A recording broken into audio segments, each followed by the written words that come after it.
ഈ സമ്പൂർണമാണ് ഈ മതം എന്ന് നബി തങ്ങൾ പ്രഖ്യാപിക്കുന്ന അന്ന് ഏത് ഭാഷയിലാണ് നബി തങ്ങൾ ഖുത്ബ ഓതിയത്? അറബി ഭാഷയിൽ.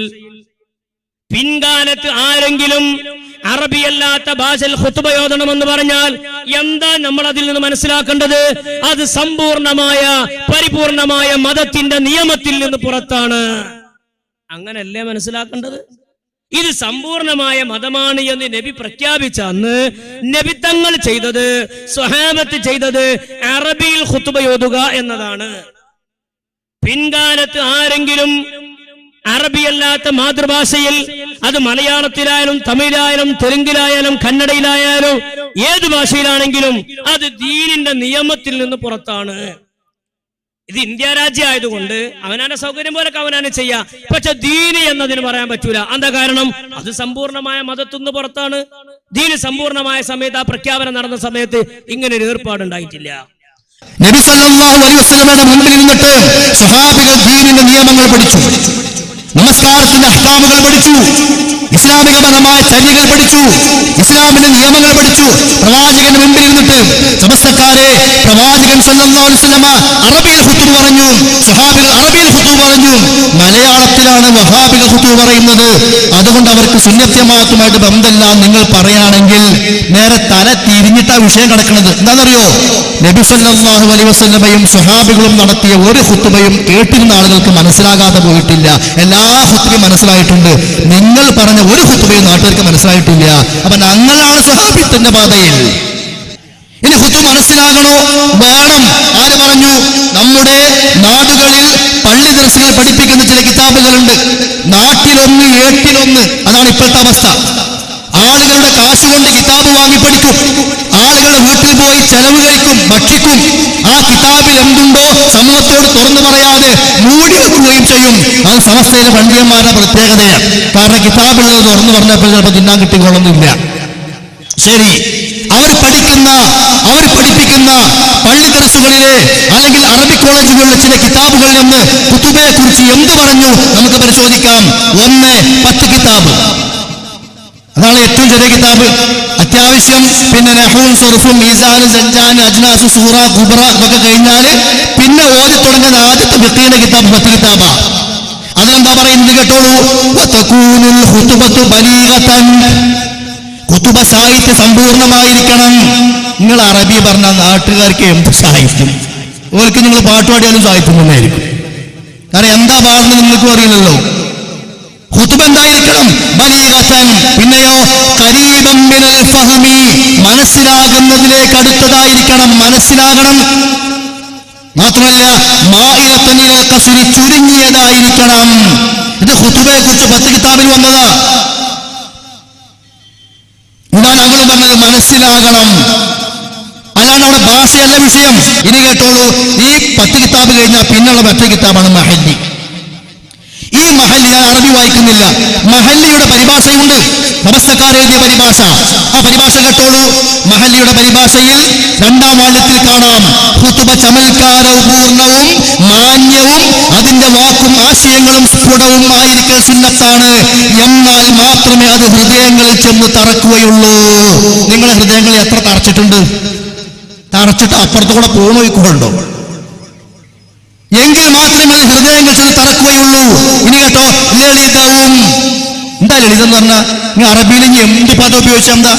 കട്ടിയുള്ളത് ഉപയോഗിച്ചാലും കട്ടി കുറഞ്ഞത് ഉപയോഗിച്ചാലും ആളുകൾക്ക് കണക്കല്ലേ. അപ്പൊ ലളിതം എന്ന് പറഞ്ഞാൽ എന്താ? ആളുകൾക്ക് അത് ഉപകാരപ്പെടുന്ന രൂപത്തിൽ അത് സംഗതി ലളിതമായിരിക്കണം. അത് വെറുതെ ഒരു പാട്ടല്ല. നേരെ മറിച്ച് ലളിതവും അടുപ്പിക്കുന്ന കടുകട്ടിയുള്ള പദങ്ങൾ ഇല്ലാത്തതുമായിരിക്കണം. കാരണം ഭൂരിഭാഗവും ശ്രോതാക്കൾക്ക് എന്നാൽ മാത്രമേ അത് ഉപകരിക്കുകയുള്ളൂ. അപ്പൊ ഖുത്ബ ഉപകരിക്കണം. അതുകൊണ്ട് ഖത്തീബ് പറയാം, നിങ്ങൾ എത്ര കൊല്ലായി ഇവിടെ ഖുത്ബ തുടങ്ങിയിട്ടെന്നറിയില്ല, നിങ്ങൾ എത്ര ഖുത്ബ നാട്ടുകാർക്ക് ഉപകരിച്ചിട്ടുണ്ട്? അപ്പൊ സ്വഹാബികളുടെയും പ്രവാചകന്റെയും ഖുത്ബ നാട്ടുകാർക്ക് ഉപകരിച്ചിട്ടുണ്ട്. ഞങ്ങളുടെ ഖുത്ബയും ഉപകരിക്കുന്നുണ്ട്. അപ്പോൾ നിങ്ങൾ അവരുടെ മാർഗത്തിലല്ല. ഇതാ പറഞ്ഞു വരുന്നത്. ഒന്നുകൂടി കേട്ടോളൂ.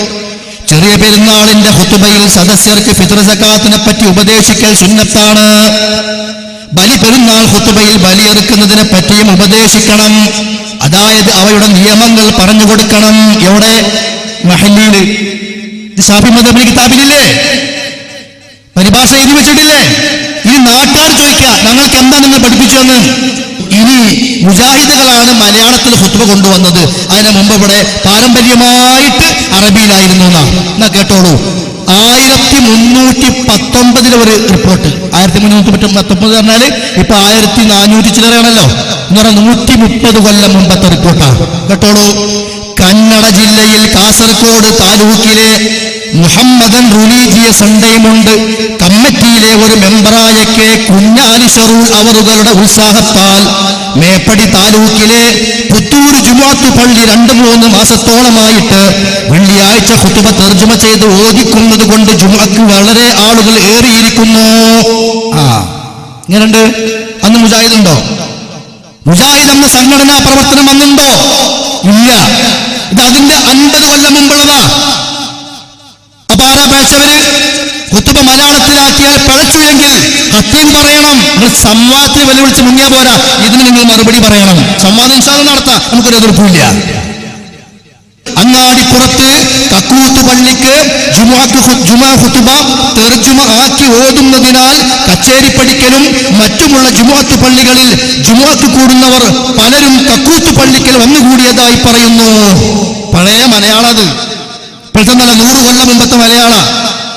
അപ്പൊ അന്ന് മലയാള ഖുതുബ ഉണ്ട് എന്ന് റിപ്പോർട്ട് എഴുതി വെച്ചതാണ്. ഇനിയോ ആ ഖുതുബയുമായി ബന്ധപ്പെട്ട് വന്ന മറ്റൊരു ഇത് കേട്ടോളൂ. സ്വലാഹുൽ ഇഖ്വാൻ പത്രാധിപർ അവർക്ക് ഒരു കത്താണ്. അങ്ങാടിപ്പുറത്ത് പുതിയ മാളിയക്കൽ താമസിക്കും കൊച്ചി തക്കിയവരിൽ തോട്ടുമുഖത്ത് പുത്തൻ വീട്ടിൽ പൊന്നാനി വലിയ സിയാറത്തുള്ള സയ്യിദ് അബൂബക്കർ ബിൻ അബ്ദുറഹ്മാൻ ഹൈദ്രോസ് വലിയ കോയക്കുട്ടിക്കോയ അസ്സലാമു അലൈക്കും. ഇതൊരു പേരാട്ടോ, പണ്ടങ്ങനെയാണ് ഒരാളെ പേര് വായിച്ചതാണ്. അസ്സലാമു അലൈക്കും വറഹ്മത്തുള്ളാഹ്. എന്നാൽ നമ്മൾ എന്തെന്നാൽ കുറച്ചു കാലം മുമ്പ് അങ്ങനെ എഴുതിയിരുന്നു. ഇപ്പൊ വാട്സപ്പൊക്കെ വന്നപ്പോ എന്തെന്നാന്നൊക്കെ പോയിക്കോളൂ. പക്ഷെ അതിന്റെ മുമ്പൊന്നുണ്ടായിരുന്നതാണ് എന്നാൽ. കഴിഞ്ഞ ജമാദുൽ അവ്വൽ 16 പ്രസിദ്ധം ചെയ്ത 5-ാം നമ്പർ കടലാസിൽ നിങ്ങളുടെ മുമ്പ് പള്ളിപ്പുറം ലേഖകന്റെ അഭിപ്രായം വായിച്ചതിൽ എന്റെ അഭിപ്രായം താഴെ പറയുന്ന ജുമയുടെ ഖുതുബ മലയാള വാക്കിൽ ഞാൻ തർജുമ ചെയ്ത് ഓദിച്ചു നോക്കിയതിൽ ആമീങ്ങളായ ജനങ്ങൾ മിക്കതും ദീൻ കാര്യത്തിൽ പേടിച്ചവരായും ഇബാദത്തിൽ ഉത്സാഹമുള്ളവരായും കാണുന്നു. ജനങ്ങൾക്ക് ദീൻ കാര്യത്തിൽ വളരെ അറിവുണ്ടായി വരുന്നു. ഖുതുബ തർജുമ ചെയ്ത് ഓതുന്നതാണ് നല്ലത് എന്ന് ഇതിന് ഒരു ഷാഹിദാക്കാരെ തെളിവാക്കാം. അപ്പൊ ഖുതുബ മലയാളത്തിൽ പറയാനാണ് നല്ലത് എന്നതിന് തെളിവാണ്, ആളുകൾക്ക് ഉപയോഗമുണ്ട്. പിന്നെയോ അതുകൊണ്ട് മലയാളം വാക്ക് തെറ്റുകൂടാതെ ഖുതുബ തർജുമ ചെയ്യുന്ന ഉത്തരവാദം സ്വലാഹുൽ ഇഖ്വാൻ പത്രാധിപർ ഏൽക്കുന്നതായാൽ എന്റെ സ്വാധീനത്തിലുള്ള സകല പള്ളികളിലും ഓരോന്ന് എടുക്കുന്നതും തർജുമക്കും അച്ചടിപ്പിനും വേണ്ടി വരുന്ന ചെലവിലേക്ക് ഓരോ ജുമുഅത്ത് പള്ളിയുടെ അവസ്ഥ പ്രകാരം 5 റുപ്പിക മുതൽ 10 റുപ്പിക വരെയും എന്റെ സ്വന്തം വക 5 റുപ്പികയും കൊടുക്കാൻ നിശ്ചയിച്ചതിൽ ഈ പത്രാധിപരുടെ തീർപ്പ് തൃപ്തിയായി കണ്ടാൽ പകുതിയും തർജുമ പകുതി അടിച്ചു കിട്ടിയാൽ ബാക്കിയും അടച്ചു കൊടുക്കാൻ ഞാൻ ഒരുങ്ങിയിരിക്കുന്നു. ഖുതുബ പരിഭാഷ നടക്കുന്നുണ്ട് പല പള്ളികളിലും. അത് നിങ്ങൾ ബുക്കാക്കി പ്രിന്റ് ചെയ്ത് ഇറക്കുകയാണെങ്കിൽ ഞാൻ എന്റെ വക 5 റുപ്യ തരാൻ. അന്ന് 5 കൊടുക്കാറന്ന് 50,000 കൊടുക്കാന്ന് പറഞ്ഞ പോലെയാ. അതിലെ പകുതി ആദ്യം തരാ, ബാക്കി നിങ്ങൾ അടിച്ചതിന് ശേഷം തരാ. ഇനി കേട്ടോളൂ. അതുകൊണ്ട് മലയാള മുസ്ലിങ്ങളുടെ ഇടയിലുള്ള കാലിമാരോ ഖതീബുമാരോ പള്ളിക്കാരണവന്മാരോ അല്ലാഹു തആലാന്റെ വക്കെന്നുള്ള ഈ ഖൈറാത്ത് കൊള്ളെ നിങ്ങൾ തിരിഞ്ഞുകൊള്ളുവിൻ. ഈ ഖൈറ് കിട്ടാൻ വേണ്ടി തിരിഞ്ഞോളിൻ, അങ്ങോട്ട് ആ പണി എടുത്തോളൂ. നമ്മുടെ നാട്ടുകാരായ അറിവില്ലാത്ത സാധുക്കൾ വെള്ളിയാഴ്ച തോറുമെങ്കിലും ഈ ഉറുതി കേട്ട് മനസ്സിലാക്കി സ്വാലിഹ്യങ്ങളായി തീരുന്നതിനാൽ അവരും നിങ്ങളും സ്വർഗം കൊണ്ട് ജയം പെറുവാൻ കാരണമായി തീരുന്ന സംഗതിയിൽ ഉത്സാഹിക്കുവിൻ. ജനങ്ങൾക്ക് സ്വർഗം കിട്ടട്ടെ, ഒരു ദീന് പഠിക്കട്ടെ. ഇപ്പോഴത്തെ മൂല്യന്മാർക്ക് അത് ആവശ്യമില്ല, ഒരു പഠിക്കേണ്ട, പഠിച്ച പേര് കഴിച്ചിലാവൂല. അപ്പൊ അറബി തന്നെ പോട്ടെ. ഇതാണോ 1900 റിപ്പോർട്ടാണ്. 1900 ഞങ്ങളെ കുറിച്ച് പറയുമ്പോൾ 1920കളെ കുറിച്ച് പറയാറുള്ളൂ. സംഘടനാ സിസ്റ്റത്തോട് കൂടി തുടങ്ങിയത്. അപ്പൊ മലയാളം പണ്ടേ ഉണ്ട്, ഇനിയെങ്കിലും അറിവില്ലാതെ ഖത്തീബ് സംസാരിക്കരുത് എന്ന് മാത്രമാണ് എനിക്കതിനെ കുറിച്ച് സൂചിപ്പിക്കാനുള്ളത്. ഇനി എന്നത് മലയാളത്തിലായത് അത് അറബിക്ക് മാറ്റിയത് ഏതാ എന്നാ അതുകൂടി കേട്ടോളൂ. അറബിയിലേക്ക് മാറ്റിയൊരു ചരിത്രമുണ്ട്.